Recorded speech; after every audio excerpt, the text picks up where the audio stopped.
Mesdames et messieurs, bonsoir. Merci d'avoir choisi RTI1 à la une de ce 20h.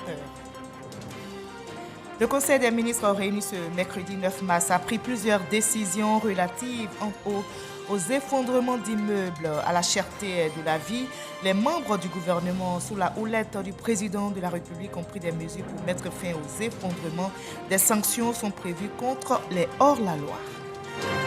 Déjà un an que le Premier ministre Ahmed Bakayoko nous a quittés. S'il vivait, il aurait eu 57 ans le 8 mars dernier.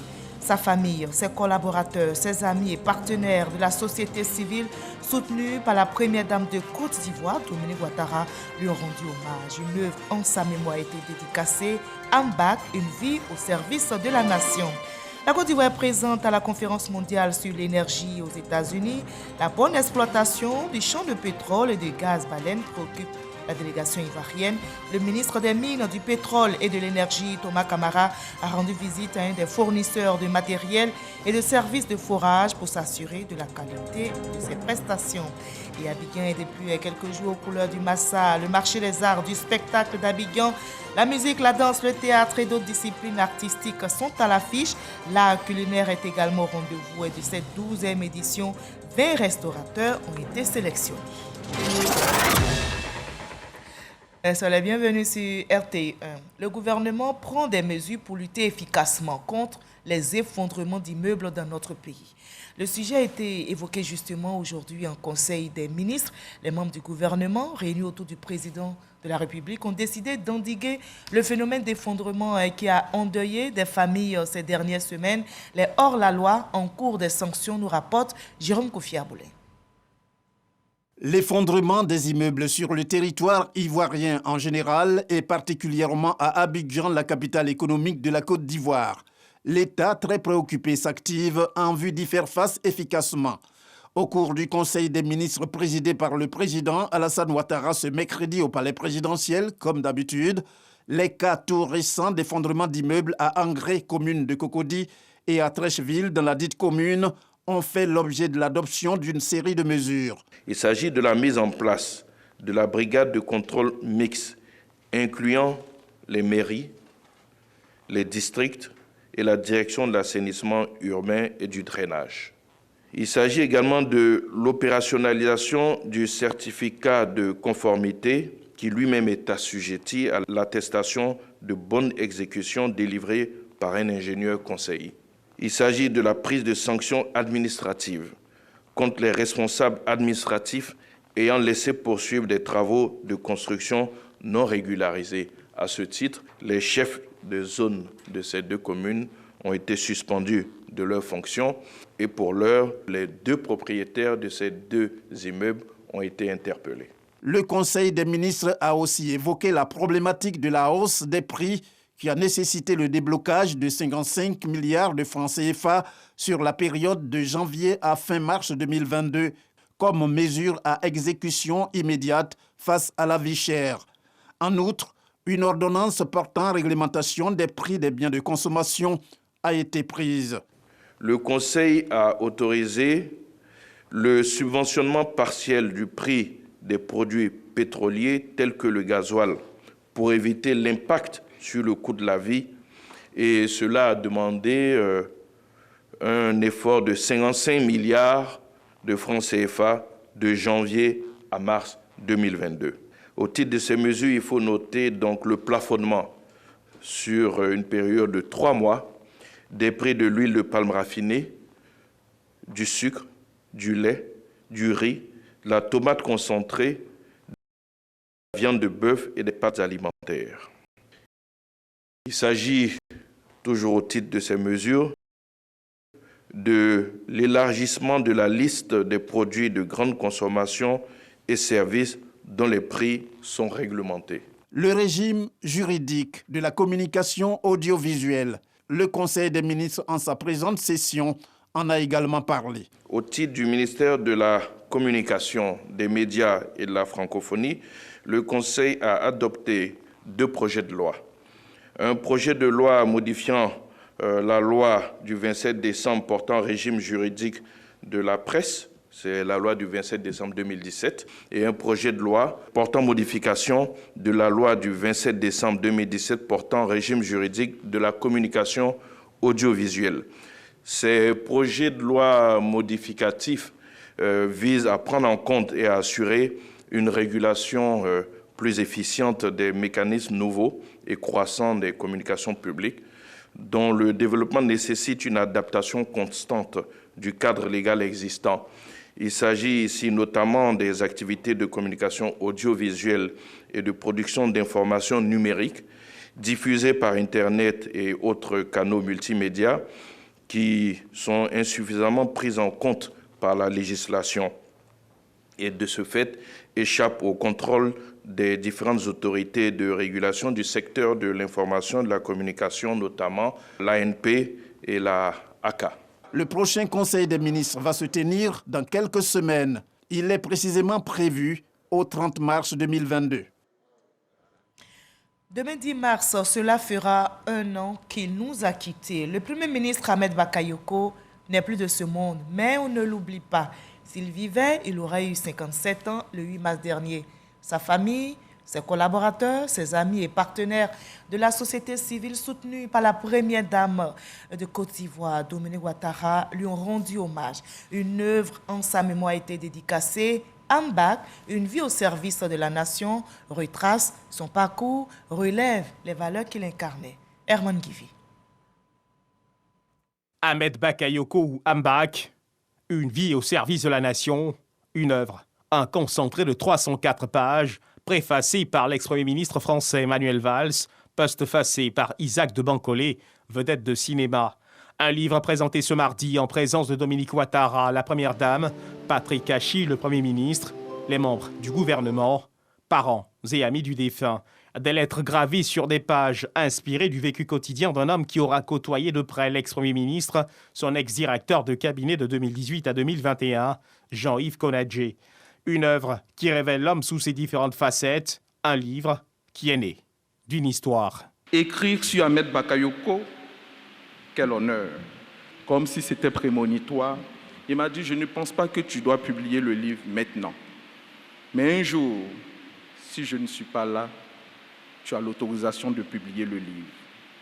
Alors, Madame la Première Dame, lorsqu'il est rappelé à Dieu, c'est avec le cœur meurtri que je me remets au travail. Remettre ce travail au goût du jour a été un exercice périlleux. Un exercice pour le monde douloureux, car chaque page rédigée correspondait à des larmes versées. Bien que disparus, les souvenirs de l'homme qui était Ahmed Bakayoko sont encore vifs dans l'esprit de ses proches. Pour son frère et ses sœurs, il était toujours présent. Pour ses amis, il était simplement fidèle en amitié.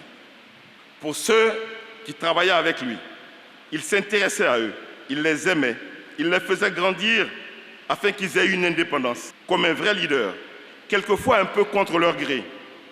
Ce serait injuste que je finisse ce texte sans te demander de soutenir Yolande et les enfants. Comment imaginer et vivre la vie sans toi? Alors s'il te plaît, de là où tu es, soutiens et accompagne-les, car le quotidien, en particulier pour Yolande, est un véritable calvaire. Puis c'est au tour de Yolande Bakayoko, l'épouse de l'ex-premier ministre, de prendre la parole. Ahmed a fait l'unanimité sur son cœur en or et sa volonté de toujours faire plaisir. Il a vécu comme il a voulu, sans complexe, un monsieur vrai, authentique. Ahmed, chérie, je t'aime et je te dis merci. Tu peux être fier de tes enfants qui sont extraordinaires et si forts. Nous t'aimons. Nous te disons tous merci. Mission accomplie. Anecdote et témoignage fort. 8 mars, jour anniversaire de feu Ahmed Bakayoko, mais aussi de son premier fils Karl Tidiane Bakayoko. Occasion pour l'assistance d'entonner un joyeux anniversaire à double titre pour le père disparu et le fils présent. Ahmed Bakayoko était comme un fils pour la première dame, Dominique Ouattara. C'était très émouvant. Surtout, Yolande nous a fait un très beau discours et je pense que le livre aussi va être très intéressant à lire. Donc, je le recommande vraiment à tous. Une cérémonie dédicace de l'œuvre Ambach, une vie au service de la nation qui s'est poursuivie dans les jardins de l'hôtel Sofitel d'Abidjan. Voilà, Ambach, une vie au service de la nation, et Ambach restera à jamais gravé dans nos cœurs. Ses amis, ses collaborateurs témoignent justement de lui au micro d'Herman Guivi. Le Premier ministre était un mentor pour moi et comme vous pouvez l'imaginer, il nous manque énormément. Et je suis ravi d'avoir pu participer à cette cérémonie aujourd'hui qui est riche en symboles. C'est marqué aussi par la symbolique de ce livre qui va graver son histoire et qui va pouvoir permettre de transmettre un message et une école de vie aux autres générations. La vie d'Ahmed est un enseignement pour nous.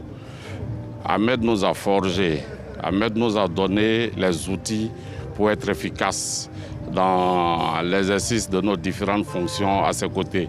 Aujourd'hui, nous sommes des gens heureux.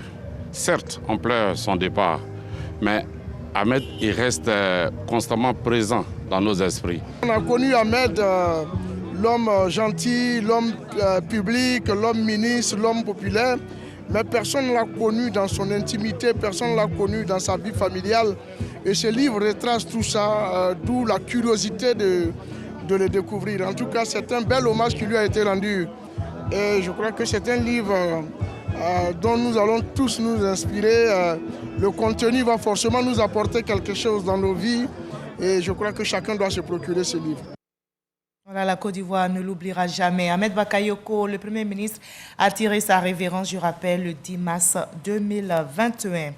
Plus loin aux États-Unis, la Côte d'Ivoire, notre pays, participe à la conférence mondiale sur l'énergie et la bonne exploitation du champ de pétrole et de gaz baleine préoccupe la délégation ivoirienne. Le ministre des Mines, du Pétrole et de l'Énergie, Thomas Camara, a rendu visite à un des fournisseurs de matériel et de services de forage pour s'assurer de la qualité de ses prestations. Adama Kone est notre envoyé spécial. À Houston, aux États-Unis, la délégation conduite par le ministre des Mines, du Pétrole et de l'Énergie exploite toutes les plateformes pour un développement énergétique de la Côte d'Ivoire. Après les salles de conférence, exercices pratiques sur le terrain. Le ministre se fait expliquer ici les dernières technologies de la société à Liberton, et pour cause. Nous savons que la société à Liberton, justement, est en relation avec Eni. Eni qui a fait la découverte du gisement baleine.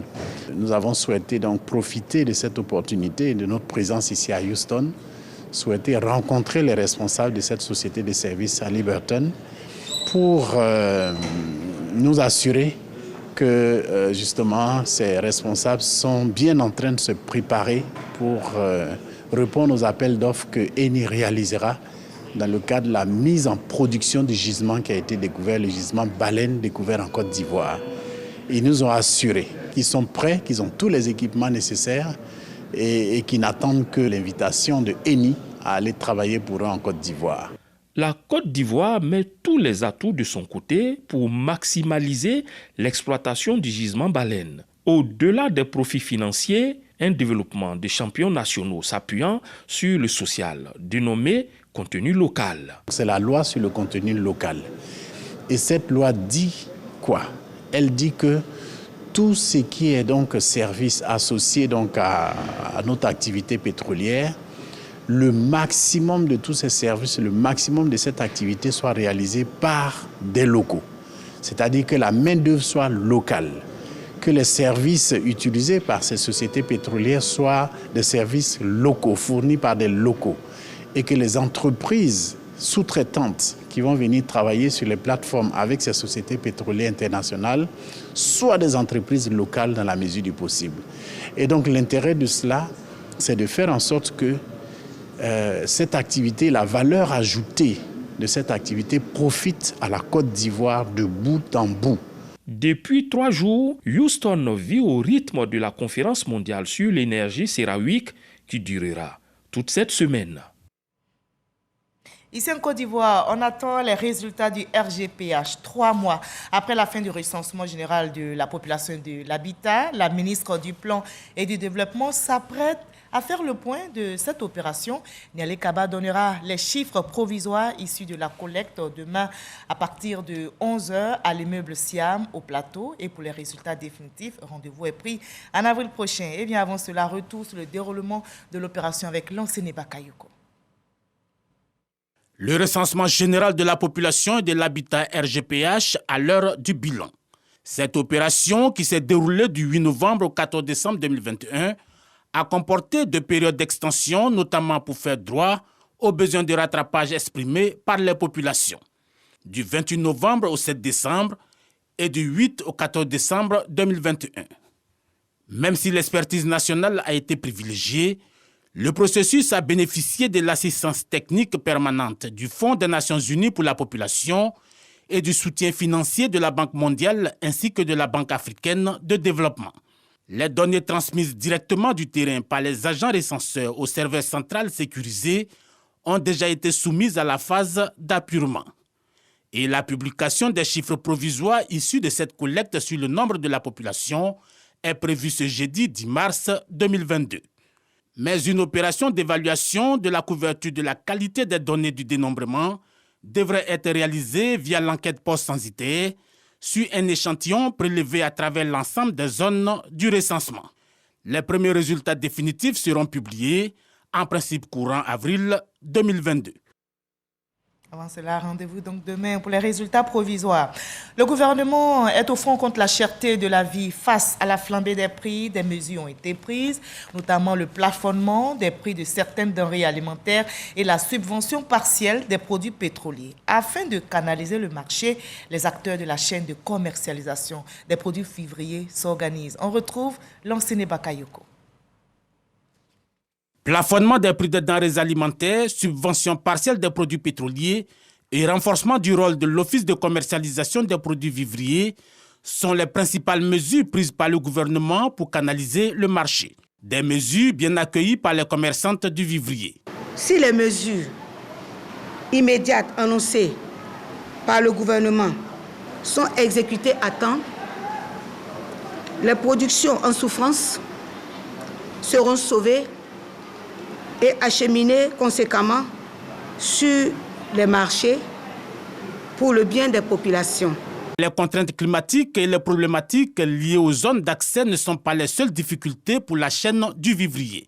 Également, parmi les facteurs de perturbation du marché, les barrages routiers illégaux conjugués au laxisme des contrôleurs de prix. Le contrôle des prix sur les marchés doit être accentué par les agents du ministère du Commerce pour mettre fin à la surenchère et à la spéculation qui contribuent à la flambée des prix. Selon les analystes, les prix des denrées alimentaires enregistrent une hausse vertigineuse sur les marchés mondiaux à cause du faible niveau de production et des problèmes logistiques dans les ports en relation avec la Covid-19.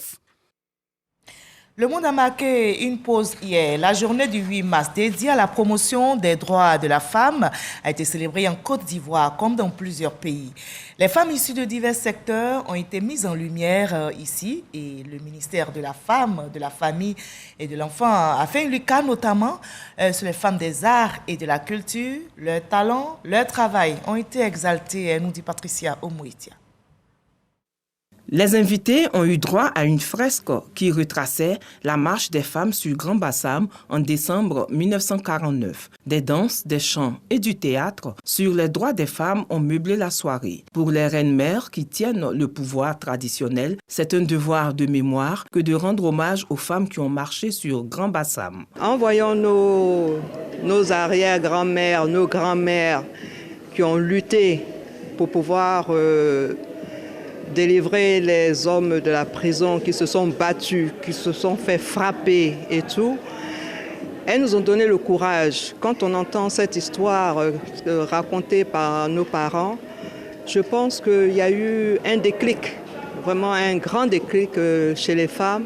Et aujourd'hui, en voyant tout ce qu'elles ont fait, nous devons nous battre, nous devons aller de l'avant. J'ai été secrétaire près de 6 mois et sans savoir lire et écrire, je crois que je me suis levée pour me battre.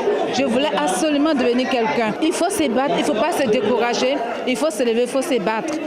Et je pense que pour les femmes ivoiriennes, il faut les féliciter parce qu'elles sont beaucoup courageuses et je pense que nous sommes sur la bonne voie. Dans son allocution, Madame la ministre de la Femme, la Famille et de l'Enfant, Nasseneba Touré, a indiqué que la GIF des arts et la culture pour les femmes est une innovation. Elle a rendu hommage aux pionnières des arts et de la culture qui ont contribué au rayonnement de la culture ivoirienne. Je voudrais que vous sachiez que le ministère de la Femme, de la Famille et de l'Enfant reste à vos côtés, femmes de Côte d'Ivoire, et s'engage à vous accompagner pour une vie culturelle féconde et forte. Nous sommes là, nous sommes à vos côtés.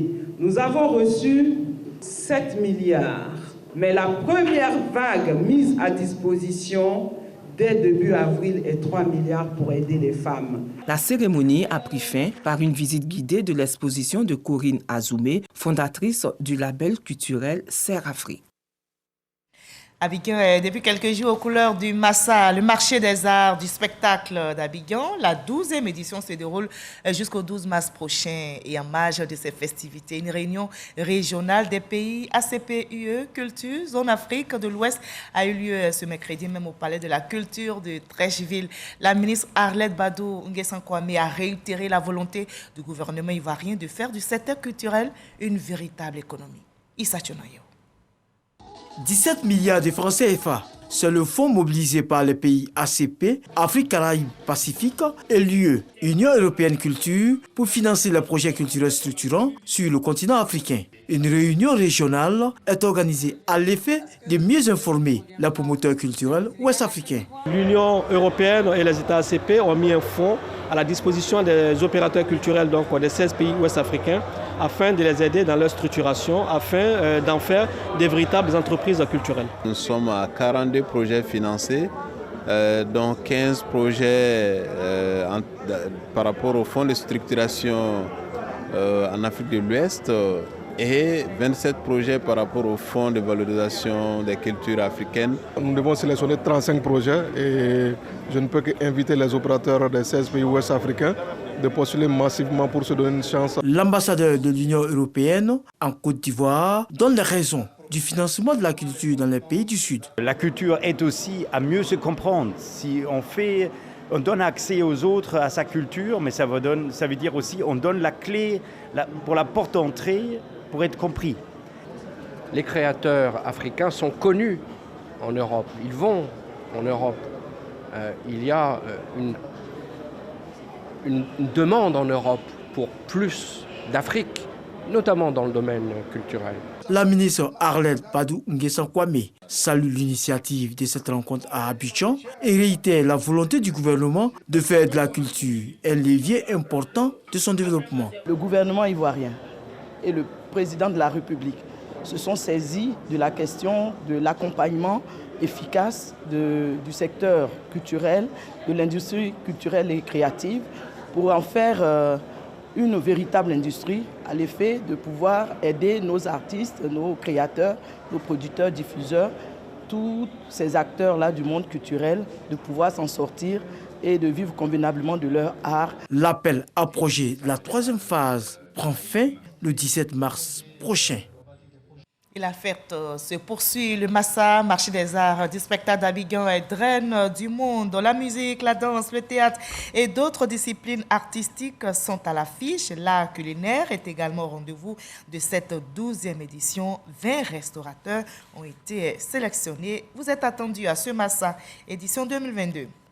Et le Massa se déroule dans la bonne humeur. Les autres localités gardent aussi le sourire avec l'émission Bonjour de RTI. L'équipe de production a mis le cap sur Bondiali dans la région de la Bagoué. Et c'est le stade de la ville qui a servi de cadre pour ce grand rendez-vous de la gaieté. Les populations ont été séduites par le talent des humoristes, comme notre reporter Pagasoro connaît Debadunji à Bondiali. Et on l'espère aussi pour vous. On suit ensemble. Le stade de Bondiali en pleine ébullition. Cette équipe de production et humoristes de Bonjour de la RTI sont présents dans la capitale de la Bagoué. Des humoristes sur le podium qui ont réussi à arracher le sourire au public. Celui qui vient, un vénère. Comment on appelle petit de maison? Maison d'eau. Petit de cabri. Cabrissé. Voilà. Le directeur général de la RTI, M. Fosseni Dambélé, veut saluer la Bagoué à travers Madame la ministre, Madame Marietou Koné. Nous sommes véritablement ici dans la Bagoué et la RTI sera toujours là. C'est la marque du service public. La marraine n'a pas manqué de traduire sa gratitude aux populations sorties nombreuses pour communier avec leurs humoristes préférés. Occasion pour elle de les exhorter à adopter un comportement digne et responsable, mais surtout à être des ambassadeurs de paix et des acteurs de la non-violence. Cultivons la paix, cultivons l'entente, cultivons l'union. C'est grâce à ça que nous avons tout ce que nous avons obtenu. Et je suis certaine que le président de la République fera davantage avec son gouvernement dirigé par le Premier ministre Patrick Achi, tant que nous resterons dans la voie de la cohésion, de l'entente et de l'union. Bonjour pour la première fois à Boundiali. Personne ne voulait se faire compter l'événement. C'est la première fois de participer à cette émission et c'était vraiment bien, en tout cas on s'est bien amusé. On remercie beaucoup Madame la ministre qui nous apporte toujours du nouveau à Boundiali. Vraiment je suis très contente, je ne fais que dire merci. Merci aux humoristes qui ont vraiment joué pleinement leur rôle parce que tout le monde arrive. C'est une occasion pour nous de nous retrouver. Vous avez vu tous les élus tout à l'heure, toute la Bagoué, tous les maires sont là ou bien ont été représentés. C'est une bonne manière pour nous vraiment de faire la cohésion, de faire l'union. Boundiali une fois, Boundiali toujours, un slogan de Marietou Koné et de ses administrés. Comme pour dire, chaque année, les populations de la Bagoué vivront cette ambiance angélique à travers ce grand rendez-vous du rire de la RTI. Bonjour. Quand on drague une fille, tu vois, il y a les mots de corona qui sortent dedans. La température modérée et favorable qui s'affiche à l'écran de ton thermomètre pathologique me rassure et me pousse à casser les mesures barrières de mon cœur pour m'engager dans une aventure émotionnelle et romantique avec toi. Et c'est à Bonjour que tout se passe. Encore un blocage dans le processus électoral à la présidence de la FIFA. La FIFA, à travers un courrier, informé hier mardi 8 mars les membres actifs qu'elle n'approuvait pas l'Assemblée générale extraordinaire tenue le 26 février dernier. La FIFA invite donc les membres actifs à se réunir à nouveau en AG pour plancher sur la question du parrainage. Patrick Dadier. L'on croyait que l'orage était passé lorsque les 25 et 26 février dernier, les membres actifs du football ivoirien approuvèrent les comptes et donnèrent le quitus à l'ancien comité directeur de la FIFA. Mieux, lorsqu'à l'unanimité, l'Assemblée souveraine résolvait définitivement le problème des parrainages à l'article 47-3, alinéa 2. Entre autres, la suppression du double parrainage et chaque candidat déclaré devrait présenter 8 parrainages.